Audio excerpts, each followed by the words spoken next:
Sittin with Steve.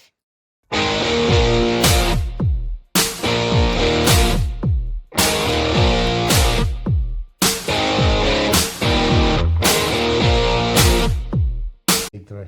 We usually don't do this.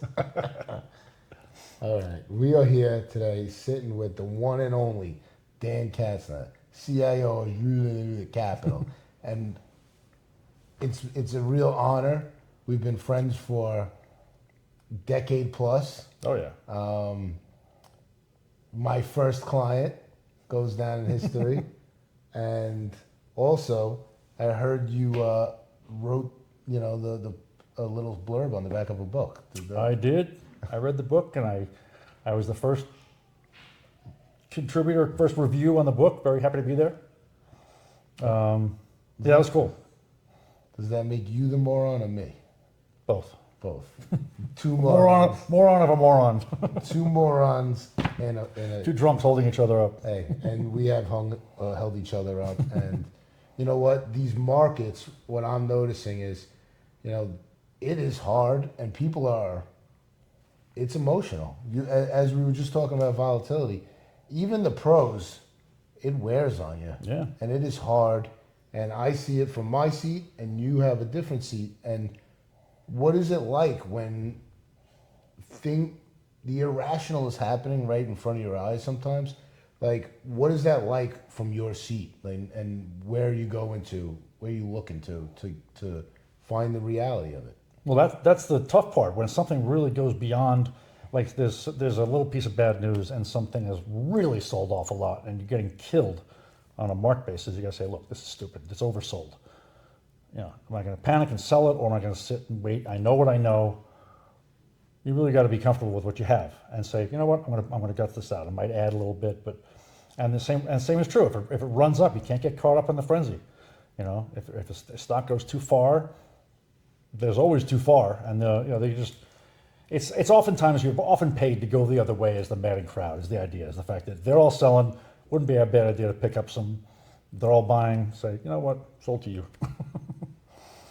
So, walking backwards is sometimes worthwhile in investing. Walking backwards. I call it walking backwards. All right. Going the other way? Going the other way, yeah. Because everybody thinks you have to walk one way to get through life. But in reality, going through life is walking backwards. Midnight Express. You don't know what tomorrow holds. Midnight Express, Brad, whatever his name, Brad Davis, walked against the traffic. Oh, yeah? There you go. I like this. See, one thing I can tell you in Wall Street is you got to hang around the old guys. They got tips for days, man. That's the difference between my generation, I think younger ones. Like, I love the tips. And I'll go home and be like, yeah, I'll be fucking watch that. And like other people are like, yeah, no, you haven't seen this, and this, and that, and mention some new stuff. And I'm like, bro, like, if someone tells you to watch the Blues Brothers, like, watch the Blues Brothers. Like, don't tell me that this other, Netflix thing is better than the Blues Brothers. I'm not. Look, every once in a while we have a world-ending event, whether it's 87 or 01 or 08, all these things that like, oh my God, we're never going to be good again. And just the more of those you've lived through, you'll be able to say, oh, this is like that. And I have had that experience. And I remember if you were still standing at the end of that, you did great. So the more experience you have, the more times this looks familiar. There's only so many ways a market can look. And if it looks like people are just panicking and throwing crap out of the window, that's when you step in. It's hard to do. Sometimes it's hard to do it. To fight the traffic. Right now, it looks kind of weird. Some odd traffic out there. Yeah, no one really knows what's going on. This is a level of, if you ask me where things are going to be in 2 years, like, I don't think Nostradamus definitely can. But I don't think Nostradamus. I like that, Nostradamus. I don't think Nostradamus could tell you what's going to happen in 2 years. And no idea how all this trade stuff's going to end up. Whether Trump's going to walk back his stuff or not, or I don't know. Yeah. How countries are going to react. It's definitely a confusing time. Right. And running a small hedge fund, family run, I like to ask this question and because heavy is the head that wears the crown. You got to make a lot of decisions. What keeps you up at night? Like, what are the things that you're like, okay, I gotta, there's always something that keeps business owners up at night. And in your industry, in your field, what is that? What do those things look like? Well, the fund is structured like a limited partnership. All of us, we all own a small stake, and then we have 15 or 20 partners. A lot of them just friends and family who put their trust in us. So that's the worry. In other words, if I have a 5% drawdown, I can deal with it. But I hate the idea of doing that for my investors, and then explaining it to them, and you feel responsible because a lot of them are friends and family.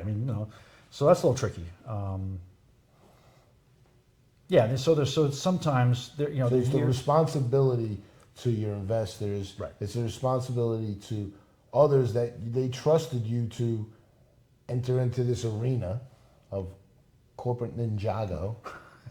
I claim to have an edge. I claim to have experience and knowledge and the ability to navigate and be nimble. And you should be able to do better than the average. Well, better than stocks. You should always do better than stocks. And so if I position myself as I could do better than most people managing assets, then they'll say, give it a shot. And sometimes it works, and sometimes you have some positions that go bad, and you just keep on plugging along. There's definitely no right way to cut it. I would say in what you do, you're not always supposed to beat stocks. Like the nature of the product isn't to always. It's to look out for the bottom a little bit. Right. No, that's true. In other words, the idea is the fact that it's less correlated. So when the market's down 20%, you're only down 5%. Yeah, and that's fine. So it's really, it doesn't matter it shouldn't matter what the market's doing. If I'm sitting there looking for opportunities in individual names, that'll happen whether the market's up or down 1,000 points. It shouldn't matter. Yeah. If you truly hedged, but that's very tricky. And to those who aren't, Wall Street out there, like, it's about what he's talking about is about knowing your risks, and you got to know what can go right and be clear on what can go wrong. Right. And in certain investment vehicles, you can do that very creatively. The question and the correlation would be like, how can you do that in your own life, right? How can you hedge the downside? Manage the risks. All right. And I know you think that way sometimes. It could be like, all right, I got to go here, but if I get here by this time, and then it becomes a hedge trade sometimes, and you're trying to figure it out. Yeah. Oh, and I love birds, but I call myself a bird killer sometimes because I always like to kill 2 birds, 3 birds, 4 birds with 1 stone. Like if I get out, I'm like, all right, I can do this, and this. Like, all right, now When you have your errands, you plot out your chopping path. I'm chopping GABA. You know what I mean? I'm going at it. Yeah, I can see parallels with how you manage risk in the business and managing personal risk and managing things that can go wrong, buying that insurance when you're traveling, and all that stuff. I don't know. Yeah, those are the downside things. So you've been doing this for 30 plus years. How many years? 40. 40 years. Actually, as a matter of fact, almost exactly 40. I graduated in 85, started working at Gintel, which doesn't exist anymore, in July of 85. And in 2 months, it'll be 40 years. 2 months, 40 years. A lot of people aren't even alive that long. I'm barely alive that long. I was a couple of years. Yeah, I was just learning to walk and maybe out of diapers at that point. Mm-hmm. And you were trading. So that's what I call, and I write this in the book, organic intelligence. Like, it's real, it's sacred, and the next generation will have so much exposure to technology that they will could never have the perspective that you have. Right. Not possible. You could listen to whatever lectures you want about what can happen. If you live through it, then you know it. You have to be told it. You know it. You feel it. And live through it with like a calculator. You know what I mean? Not AI telling you, oh, this is just gonna be. It's different now. It's the subterfuge of information. Now it's too much information to figure out what's real and what's not. Right. Before it was like, what? Question mark. So there are, young men, young women who need to hear things, I believe. And like I just said, because of your experience, you have the chance to say something, I would love it if you could look at the camera and finish this statement. All right. I don't know who needs to hear this, but, and you can repeat the beginning and then go in. Regarding my business, my professional career. Anything that you want to say, I don't know who needs to hear this, but. Oh, God. Now I'm on the spot, man. I don't know who needs to hear this. But life is long. And when you're in your 20s, you're making plans, and you think you have it all laid out. Stuff changes all the time, all the time. You could be doing something totally different in 10 years. So you don't have it figured out. It figures it out for you. That's my pearl. That's great. I happen to be doing the same thing for 40 years, and I'm weird. I'm definitely different than most people. I mean, I was doing convertible bonds in July of '85. That's amazing. And convertible bonds have been very, very good to you. Yeah. That's great. Sometimes and I don't know they're who good. needs to hear that, but whatever you think you know, you don't know. And just keep going, because that's how it be flowing, right? You know what I'm saying? Obviously, you read the book, so you get the metaphor here. But I believe that life is going to, when you're on the stage of life, someone's going to take some frozen lemons and just start wailing them at you, leaving nice pearls of bruises. Sometimes it hits you in the head, sometimes, right? There's those and then when the frozen ones, that's when they really come for you. Well, people want to take you down. People want to criticize it because it's more entertaining to hear someone say you suck than all the compliments. You know? And with those lemons, sometimes you kind of bake them yourself. It's all sorts of lemons. But you have to make the lemonade. So you take Right. this for You pick them up. You got to make the best. And the successful person in life is going. Those things are actually positives because it's fuel. It gives you the opportunity to make the lemonade. What can you give us a situation where maybe you were given some lemons and it could be professional, it could be personal, but something where like you were given some hard ass lemons and you transmuted that energy. Well, I think the best thing is that someone who's kind of reticent to make a move in your career and you don't know what to do and you're just kind of stuck. The easiest thing is to do nothing. I was one of those people. I'm never one to say, okay, I need to go find another situation. Well, around 2001, not related to 9/11, our firm closed up. They just they got bought by someone. They closed the whole trading operation, and I had no choice. And it was an amazing opportunity because I was able to start the hedge fund. I was working for a brokerage firm doing much what you do, and I was kicked out of the nest. I said, well, it was hard. It was scary. I've never done that before, so all of a sudden I'm in a much better situation where I can drive my own destiny. And so that was, I had no choice. It wasn't just, I'm going to go out next Wednesday and I'm going to talk to this guy. I have to go out because otherwise I don't have a job. So making lemonade is sometimes you have no choice. The lemons are stuck in your lap out of circumstance that's totally out of your control. And it turned out to be the best move I made. Yeah. It could have gone the other way too, but you have to trust in yourself that you can make it work. I mean, you could have been drowned by the lemons. You chose not to. Right. And here you are, 25 years of a hedge fund portfolio manager later. Clearly you knew what you were doing. Yep. They get it this far. So that's fantastic. And for all those at home, that's the abyss that I talk about. You get thrown out sometimes, and you get thrown out, like you said, you get thrown out of the nest. What are you gonna do? You're made to fly. So Yeah. stop Happened to you. flapping these wings. Happened to you? You landed on your feet? I'm still landing. I'm still going. I don't know where I'm going. In order to run a successful hedge fund for 25 years, there are going to be instances where you don't have all the answers.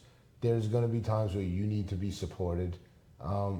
And a lot of people say it's lonely at the top, and there's many different ways that's been said through music or, and hierarchy, but where do you go for that support, for that motivation? Like, what is that outlet for you? Because, everyone needs it, and the successful people are going to find it and realize it.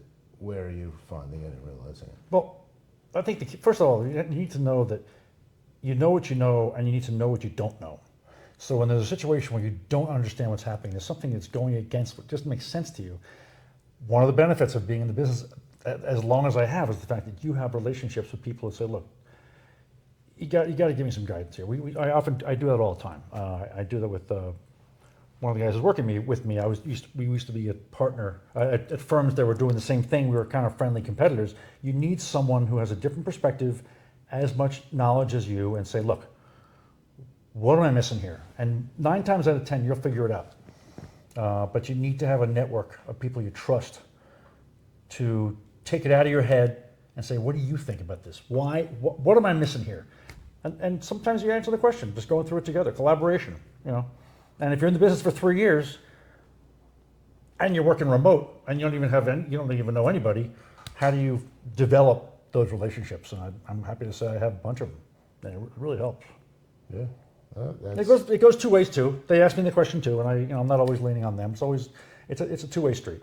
So when you're walking down the street of life, be nice to everyone around you, because we could all help each other. yeah, And that's what I'm hearing there, and I think that's a testament to how far you've gotten, because you trust and you can be trusted. right. And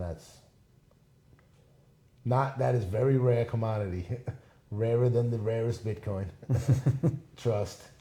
In the book, we do pro tips. Pro tip. I'd like a pro tip from Danny K.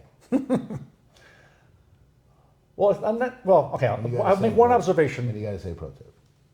Pro tip. Well, before I say pro tip, I'm going to say there are times. There are times when I feel like the market is just a big fat bully, and everything you do is wrong, and they're just there's like a big bully taking money out of your pockets. And there are times when it's just like a casino, and you're on a hot roll, and everything you do is right. Just got to know which one's which, and know when to just kind of lay low, or when to really need to press. My pro tip is to stop, pull back, and say, what if I didn't have any positions? And someone showed me this, and I say, if I didn't own this, would I buy it? Fresh look, fresh eyes. Just don't buy something to defend the position because it's going lower, or don't sell it because you have a profit. Take a look, take a fresh look, and reanalyze every time the price changes. And you'll all of a sudden realize that you'll say, you know what? Objectively, you don't want to buy this. Objectively, you don't want to sell this. But you're your own best resource. So, yeah. No, be able to remove yourself and go back and give it a fresh look. Get the emotion out of it. And anything in life, you can take that pro tip to the bank. Because we're talking about, there are a lot of similarities between Wall Street and the emotional side of it and life. So, sometimes you think that person's this person's that, you're judging them. Mm-hmm. Take a fresh look. Yeah. Are they really as bad as you think they are? Or are they as good as you thought they were? Maybe you got to get rid of that person, but give it a fresh look. Right. Too many people get stuck in that, and they're blinded because they're pot committed. It's a bad position. You don't got to ride it to zero. Exactly. And that's the hardest decision. Sometimes, you know what?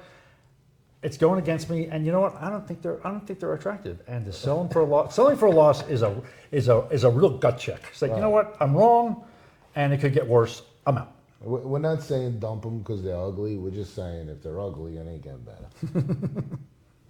That's. We've been to a lot of concerts together, so this one I'm interested to hear. But we talk about songs that we use for motivation, use to get through. I mean, without music, what is it? I know we've had hours of conversations about this, but for the folks at home, what is a song that you're like, oh God, you gotta listen to this one. This needs to be in the forever playlist. This is, I've listened to this song at various times of life. Oh man. Take your time. I think sometimes I think about Mark Knopfler and Dire Straits and some of his real classic ones. Brothers in Arms, Telegraph Road, just really just gritty and dirty and really feeling, close to it.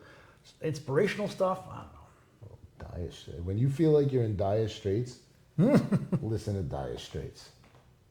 Money ain't for nothing. All right. Get You know your what I chicks mean? for free. We got to move these microwave ovens, right, Pops? My dad actually did move those microwave ovens and custom refrigerators. Look at that bozo playing Hawaiian guitar noises. What is that? They're great lyrics. No, I'm trying to think of what else is. We're going with Money Ain't for Nothing for this one. All right, Money for Nothing. All right. Look at that bozo. Look at that. Look at that. Sometimes you have a great day and you're like, you say to yourself, that didn't seem like a lot of work to make a lot of money. It's like kind of weird. I feel like money for nothing. And the chicks Goes the other way though. It can go the other way. It definitely can. Do you have any mantras or quotes, famous or other, that you like? It's part of your lexicon. It's in your ballywick. It's it's something that you go to often. Well, I do use the fear and greed parable a lot because it can really get you out of the emotion of what's going on and really let you just be objective about what your decisions and your observations. You say, yeah, there's fear going on right now, and there's greed going on right now. If you really, I like that imagery because it really is true. The crowds move as they move, and the good trader can really take the emotion out of it and really find opportunity. So that's one. Live to fight another day. Aye. If you have a position, and it's like this thing earnings are down. Our earnings are in a few days. The stock goes down a few points. I want to get killed. Would I rather spend 25 grand now and protect it with some insurance and live to fight another day? You do it. It could turn into an ugly situation. And so that's another one, live to fight another day. If it's April and you have a position that's going bad on you, protect it, do what you got to do. You have another 8 months. Deal with it. You got to live you can't win it unless you're still in business. That's a pro tip. That's a pro tip. You can't win if you ain't in business. Got to be in it to win it. You know what I mean? And we could talk about the various, career and what you do. I know you more as a man, so I know that there's depth inside of that beyond the Wall Street thing. One of my current mantras is be the glue. BTG. Be the glue. All right. There's just so much division right now that I think we need to be the glue and find out how you can be the glue, because not everyone's going to do it the same way. For me, it's partly the show is being the glue. Yeah. Showing everybody, that thought a guy working on, you don't know what you don't know, like you said. Know what you know what you don't know. But the one thing I know is the glue, and I know it connects us all, is gratitude. So I'm really grateful that you took the time to sit here today with Steve. I'm grateful that, you've been an absolute rock star to me forever. A rabbi, as I talk about in the book. He's one of my rabbis, Mr. Katzner. I'd like to give you the floor to close it out and tell us what you're grateful for. I'm grateful that I found something to do that really speaks to my skills. I have, you just say you're good with numbers and all that stuff, but there's a aptitude for this that some have and some just don't have. I feel this career really fits my skills, and you're totally lucky if you have the opportunity and to be in a field where you can shine because you have the skill set. Sometimes you're constantly fighting to put a round peg in a square hole because it's not what you do, but you do it because you want to make a living. It's great if you can do both. Do what you like and be successful at it. It's hard. It's not everyone can do it. A lot of people spend their whole life a little off course, but they either didn't have the choice to get on course or they didn't have the luxury because they had a mortgage. If you fall into something that's good and you stay with it, that's the golden ticket right there, I think. My wife does something totally different and she just digs it. She jumps out of bed every morning and that's great. Oh, this is a great time to shout out the most important person in your life. My Claudia. My wife and I have been married for 37 years. And she's in a completely different field. She's not-for-profit marketing. It's just such a different experience. Show interest in what your partner does. Learn about your other partner's business. She'll come down and say, "So did you hedge up that ABC position?" And Jeff is like, "What? How do you even know about that?" I say, "Well, it was bugging me, so I talked to her about it. Why not? She may understand it, she may not, but she listens. She knows enough to say, "You got your deltas in line." You long gamma, you short gamma. That's fantastic. Yeah. Well, you're a great man. Thank you for sitting here. Thank you for sitting with Steve. Wonderful place, wonderful time. Thank you so much. Dan Katzner. My pleasure. Capital. Where do you work again? Capital. Yeah. Love it. Here's to sitting with Steven. Capital. And we're out. All right. Jordan, Mike. Cheers. Cheers, guys. Cheers the camera right here. Cheers.